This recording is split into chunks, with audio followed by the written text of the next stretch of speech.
mitobaka eran'ny tsena amin'izao fotoana izy ireo entana vita avy any ivelany, indrindra ny vita sinoa.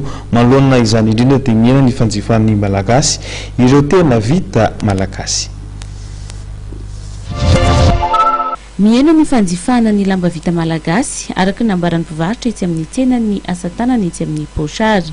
Ny fisian'ireo entana vita sinoa izay mora kokoa ny tena mamono tsena araka ny ambaran'ny mpivarotra.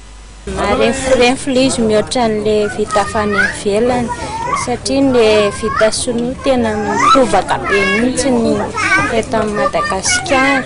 Sady betsaka zany ny vita sinoa zany sady maka modely ety amin'ny ara-malagasy izy no mamorona dia ny azy nefany sady amidy mora. Ny anay nefa tena tanana mihitsy miasa amin'izy dia bebe dépense le izy dia manatombo kely ny prix andry zareo zany ny prix anay tsy mitovy amin'ny andry zareo fa ny azo mora. Dia izay zany mahatonga anay mijaly be dia izay olona hoe mba tetehanao cadeau momba ny ara-malagasy le hoe misy fitafy malagasy taime reny zay mba hoe tena mba halafosanay sisany amin'izao fa tena maty mihitsy zany le ara-malagasy amin'izao. Ankoatra izay, olana ho an'ny mpivarotra ireo lamba vita malagasy ihany koa ny fiakarany vidin'ny lamba. Ny lamba tena vita 100 amin'ny anso ohatra dia niakatra 10 ary tafiakatra hatrany amin'ny 50 ny vidin'ny kofehy.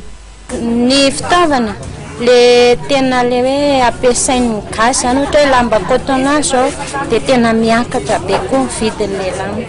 Na le kofehy ampiasaina koa raha dia miakatra ohatr'izany.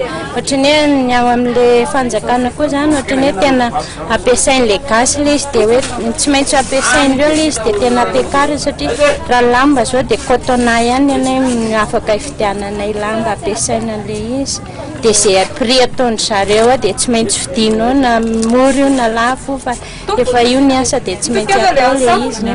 Miantso ny rehetra na ny mpitondra na ny olon-tsotra hanohana hatrany ny vita malagasy ny mpanao asa tanana izay hita fa manatsara hatrany ny kalitao sy ny modely atolotra ho an'ny mpanjifa. Raha ny vidiny indray dia amin'ny vidiny 7 ariary hatramin'ny 2 ariary ny akanjo smoky ho an'ny ankizy, manomboka eo amin'ny 3 ariary kosa ny lamba databatra.